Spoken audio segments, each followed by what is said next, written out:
Welcome to the episode of Jay Leno's Garage. If you frequent this website, you know the last few weeks we've been doing the cars of SEMA, these 1,000 horsepower resto mods and all kinds of cool stuff. The new Shelby 350R Mustang, the new Audi, the new NSX Acura. I thought we'd slow it down a little bit with an old friend. This is my 1931 Indian 101 Scout. This is one of the great American motorcycles. The 101 Scout was a revolutionary bike only because it was light, it handled, it had a low center of gravity, it only weighed about 370 pounds. It's 45 cubic inches, which is about 750 cc's. Now there was one above this, that was the Chief, that was the big model. But this is the one that people just kind of fell in love with because it was easy to ride. It's the best bike I've ever ridden for cow trailing. You know, it's getting on a dirt road and put it in second gear and just kind of crawling along and, you know, enjoying the view. This is the car they used, this is the bike they used rather when you see those wall of death guys when they, you know, when they take a motorcycle around a circular board track and get the thing going this way. It was the 101 Scout, just because they were reliable and they were the best handling motorcycle you could get back in the day. Of course, Harleys and Excelsior and a lot of these other motorcycles had overhead valves. But there's a man named Charles Franklin. He was an Irishman, and he came to America, I think, about 1916. He got quite famous in Ireland for racing motorcycles, and he became sort of Ireland's motorcycle man. Indian heard about him, and they got him riding Indians over there, and when he won quite a few races, they brought him to America, and he eventually became the chief engineer of Indian and designed the 101 Scout. His real genius was that he was able to get power out of these old flathead style engines and beat the overhead valve engines. You know, back in the day, overhead valve engines were always superior, especially in racing, to flathead engines. But because of metallurgy and things of that nature, valves would break. They weren't as reliable. And Franklin, through porting and polishing and tuning, he got these not only to be the equal of the Harley 8-valve Racer or Excelsior or any of those, but to actually beat them and win races. It was pretty amazing. This was really one of the most legendary motorcycles of all time. This is the one bike that Harley was a little scared of back in the day, because it was just right the first time right out of the box. Had all kinds of interesting features on it. For example, let me show you this here.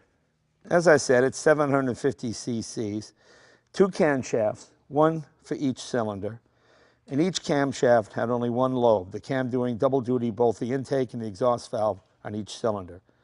They had a bell crank valve that operated it, and the front cylinder cam gear spun it. There were 3 gears in here, and the 3rd gear turning a magneto. And the really cool thing about these motors were, well, other motorcycles had a chain drive driving the primary, which you had to adjust and would get out of alignment and all that kind of stuff. These were all gear driven. There were more expensive engines to produce, certainly, because of the gear driven. They might have been a little noisier, but they lasted the life of the motorcycle. That was a great thing about the Indian Scout. They used to say, you'll never wear out an Indian Scout. That was because you almost couldn't break these bikes. They were so reliable. It's not that they were the fastest bike of the day. They certainly weren't. But they won the most races because they were most reliable, especially anything over 100 or 200 miles. These could really go the distance. It's a 3-speed. You have a foot clutch, or suicide clutch, as they used to call it. The bike originally had a left-hand throttle. I converted to right-hand because you know, you get used to riding so many bikes, and you go, what? And next thing you know. So I just converted it to right-hand throttle, just so I didn't kill myself. It's a total loss oiling system. You fill this tank up here with oil. When you're on the highway, you want to give it a little extra. This is a hand pump. You can shoot an extra dollop of oil into the cylinder. The 31s, I believe, had an oil pump connected to the throttle, so the more you open the throttle, the more oil it pumped. But those got messy and they pumped too much oil. Most people disconnected them, as we did on this bike here. If you're a real Indian purist, you'll notice it doesn't have the original carburetor. We put a different carburetor on it just because it works better. I mean, it's period correct, but it's a modification people made back in the day. But other than that, it's pretty much exactly as it was. I haven't painted this. I really haven't done anything to it in 30 years. I've just ridden it. And about a couple of years ago, I called my friend Mike Thomas at Kiwi Indian down in Riverside, California, and I said, hey, this bike's getting a little tired. Can you go through it for me? Which he did. He put some pistons in it and cleaned it up, and it runs like a brand new bike. I never wanted to touch the patina of it. I like it. It just looks like a nice, original old girl. You know, sometimes you make these things so shiny, nobody wants to ride them anymore. So you got the head, it's all, you know, I didn't want to repaint everything, because then once you go down that road, then you do every nut and bolt, and then pretty soon you don't want to take it out because it's too nice. So I liked using it just the way it is. It even has this original spotlight that came with it when it was new. Here's your speedometer here. You see we wrote in there, do not exceed 40 miles an hour until you hit 26,500 miles. Because I want to put a good 500 to 1,000 miles on this thing before I really open it up. You know, we just put the new pistons and everything in it, so that's to keep me honest. And you see it's got the famous telltales. See the red line there? That followed your speedometer, and when a cop chased you, he would chase you. If you said I wasn't going 50, he'd bring you back and show you the needle. He'd see that's how fast I had to go to catch you. This is your ammeter here, charge and discharge. This is your key. This works your headlights. This is gas tank. A lot of people want to know what this is. They get an old bike, they go, hey, what does this do? Well, what this does is this, you sort of suck some gas up, and when the bike was cold, you'd squirt that directly in the carburetor to prime it. This one is filled with oil. As I said, it's a total loss system. You fill the tank up with oil, you got probably maybe 150 miles on a quarter oil, something like that. This was your hand pump. If you're doing high-speed work, you'd shoot a couple of dollops of oil into the cylinder just to make sure everything stayed lubricated. This is your 3-speed gear shift here. This is your foot clutch on this side. See, you press that, that's your clutch there. Clutch. As you can see, this carburetor here is, if you're an Indian guy, you know that's not the correct carburetor, but it's the one that works best for me on this one. See, the prime is actually down, not up. That's how you can tell it's the wrong carburetor. This here is your, normally this would be a high-low beam. I just converted it to an on-off kill switch, because really your high beam, you're not going to blind anybody with these lights. And this is your advance and retard on your ignition. And this is your hand throttle here. This is your front brake. The 101 Scout was probably had the best front brake of any Indian, at least up to that point. You could actually stop with the front brake, which was unusual, because most motorcycles you couldn't. And you got a little light here. This light lights up this dash area, lights up your speedometer, so you can see at night. Really comfortable saddle. And you got a luggage rack back here, a little tool chest. You can carry extra plugs and things like that. So it's a very sophisticated, neat little package. You know, we all go crazy for the fancy English and European motorcycles, whereas these things, not only were they real workhorses, but they were sophisticated. You know, like that gear-driven primary, that's pretty cool. That's nicely done. You never have to mess with that. And these were reliable. You know, you could go 20,000 miles before you had to pull the head off one of these and do any kind of work to it, which doesn't sound like much now, but back in the day, that was a lot. I can remember looking at Triumph motorcycles in the 60s and the salesman telling me, you know, you don't have to take the head off this thing to about 7,500 miles. Really? Wow, that's unbelievable. I have to take the whole thing apart until it's 7,000 miles? Wow. So there it is.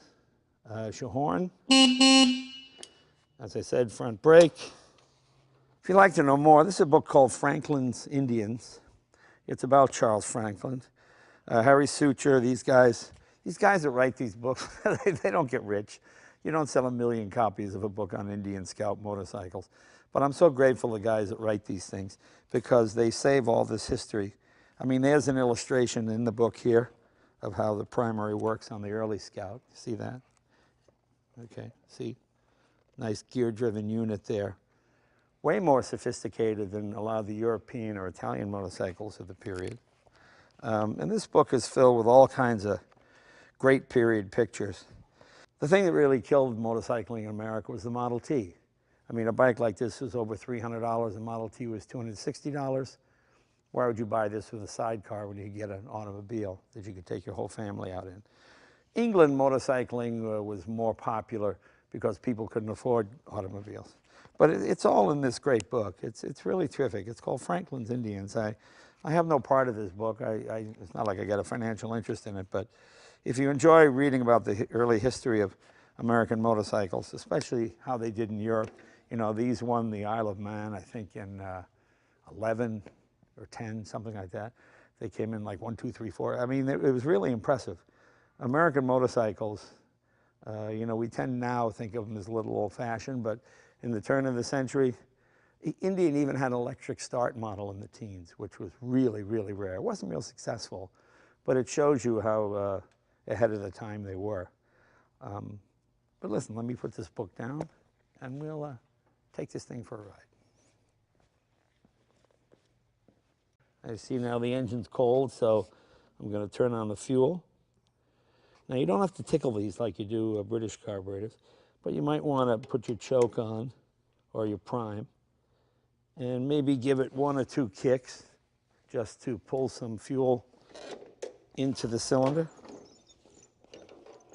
Just like that. Okay. Open that up. Adjust your spark a little bit. Let's see what happens. There you go.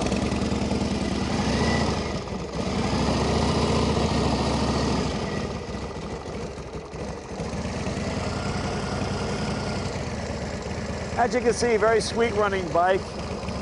And being a 750, you don't break your leg trying to kick it. Just kind of drop your foot through when she starts. I'm not sure what the compression ratio is on this. Probably 6.5, something like that. So it's easy to start, runs cool. I'm gonna put my jacket on, we'll take it for a ride.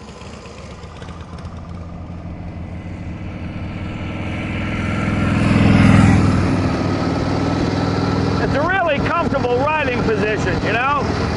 Your hands are kind of apart like this. The bars aren't too low, not too high. Once you get up to speed, the wind takes all the, you know, holds you up, takes all the strain out of your arms. And a really steady bike. Look at that, no hands.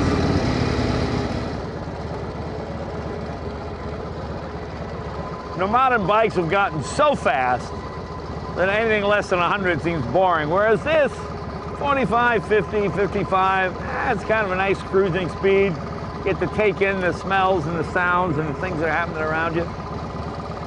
When you come to a light, you can keep it in gear, and then you just let out the clutch.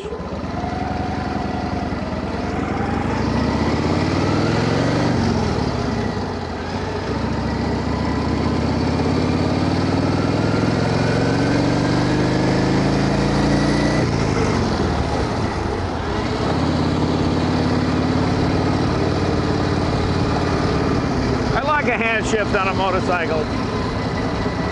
So old school.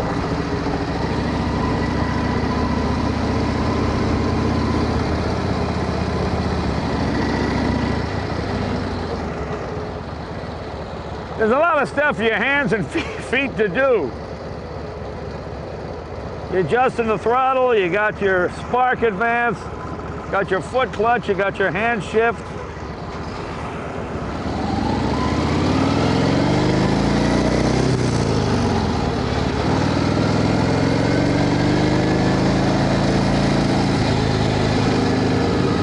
Look how stable this bike is.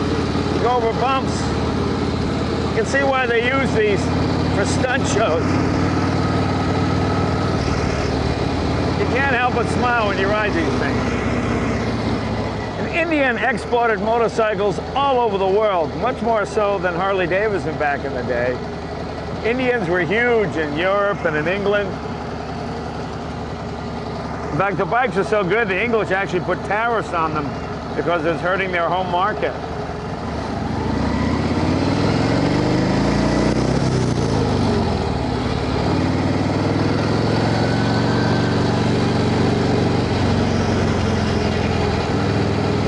Even a lot of British twins from the 60s, you couldn't even see in the rearview mirror because they vibrated so much, whereas this thing is still pretty clear.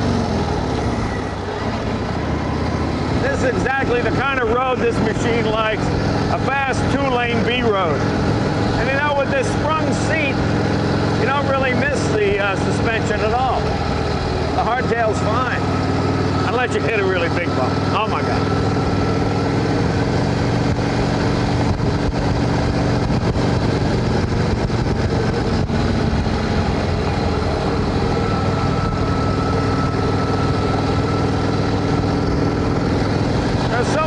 You get just because they go fast. Then there are ones like this where you just enjoy the ride.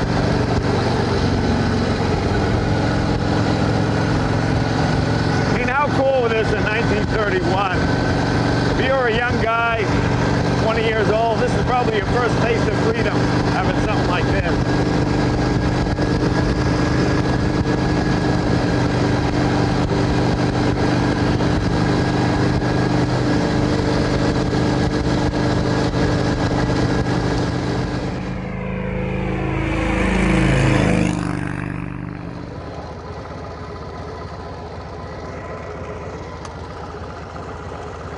Boy, what a lot of fun this thing is.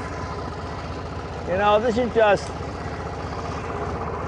classic motorcycling at its best. Big old reliable engine, magneto, no battery, you don't need any of that. Although it has a battery with electric lights. Just one of the great, great bikes of all time. I know this episode was a little slower than some of the other ones we do, but sometimes it's nice to go slow and just take in the sights around you. I'm gonna go ride some more. See you guys next week.